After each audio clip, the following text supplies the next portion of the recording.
행정심판 절차에 대하여 알아보겠습니다.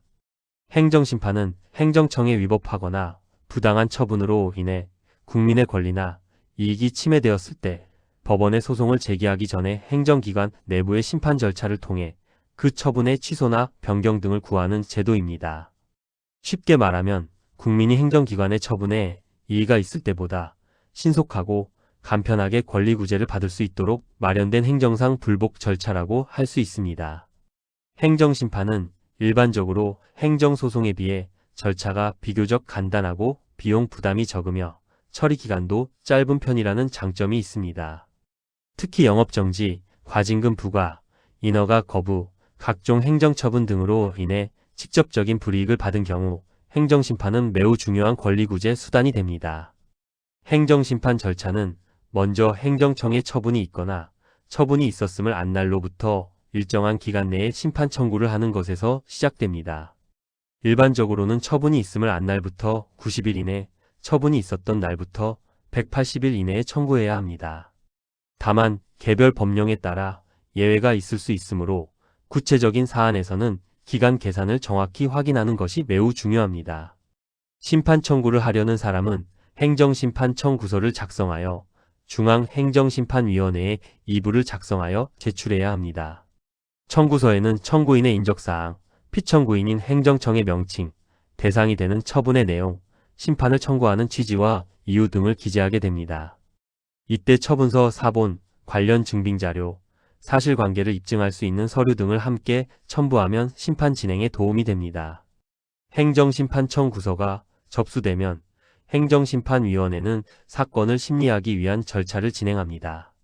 먼저 피청구인인 행정청에 청구서가 송달되고 해당 행정청은 이에 대한 답변서를 제출하게 됩니다.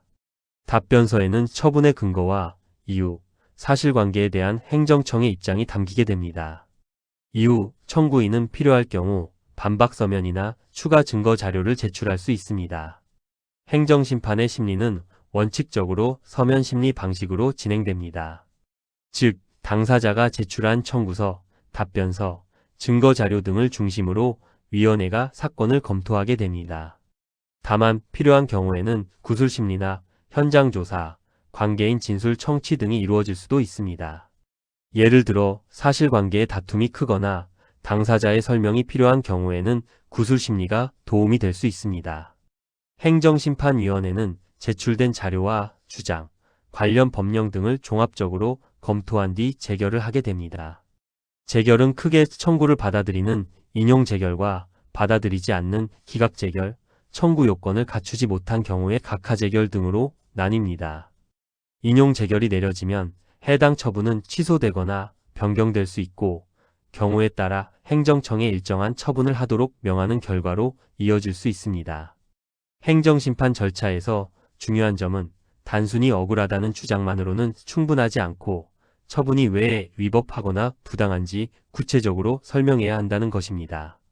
따라서 처분의 근거 법령, 사실관계, 행정청의 판단 과정, 절차상 하자, 여부 등을 면밀히 검토한 후 청구 이유를 구성하는 것이 중요합니다. 또한 제출 기한을 놓치지 않는 것, 처분서와 관련 자료를 정확히 확보하는 것, 필요한 경우 전문가의 도움을 받는 것도 결과에 큰 영향을 줄 수 있습니다. 행정심판은 국민이 행정처분에 대해 신속하게 다툴 수 있는 중요한 권리구제 절차입니다.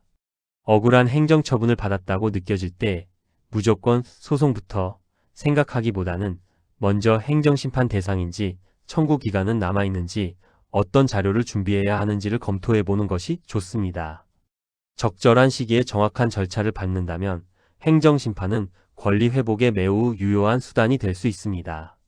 이상 태성행정사 사무소에서 행정심판 청구에 대하여 알아보았습니다.